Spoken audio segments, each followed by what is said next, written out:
It was the 16th of June, 1976. In the dusty streets of Soweto, children woke with a purpose burning in their hearts. These were no ordinary school kids. They were tired of being treated like shadows in their own land. That morning, they didn't walk to school. They marched to change history. The Apartheid government had made it law.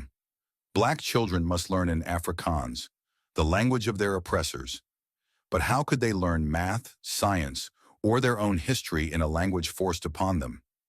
The students knew Afrikaans was not education, it was a weapon. Thousands gathered, some as young as 10. They carried books in one hand and courage in the other. They sang songs of freedom. They believed if they marched peacefully, they would be heard. But they didn't know. The state was ready to answer with bullets. The students turned a corner and met guns. The police shouted, fear spread. But the children didn't run. They stood tall. They chanted louder. Because in that moment, they weren't children anymore. They were freedom fight. A single shot cracked the sky. A boy fell. His name was Hector Pieterson, 13 years old. The photo of his body being carried through the chaos shook the world. That image was more powerful than 1,000 speeches.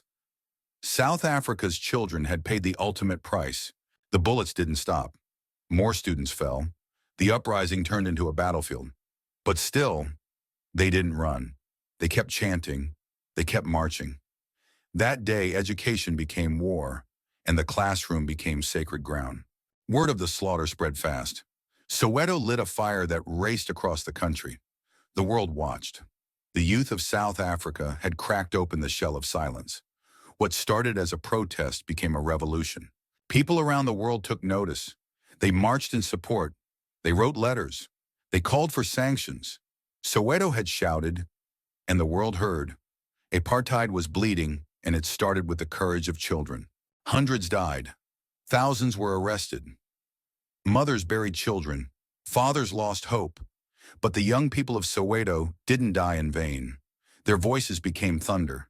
Their names became flags. And their sacrifice moved a nation closer to freedom. Today, June 16th, is Youth Day in South Africa. But it's more than a date. It's a heartbeat, a memory of children who faced tanks with nothing but books and truth.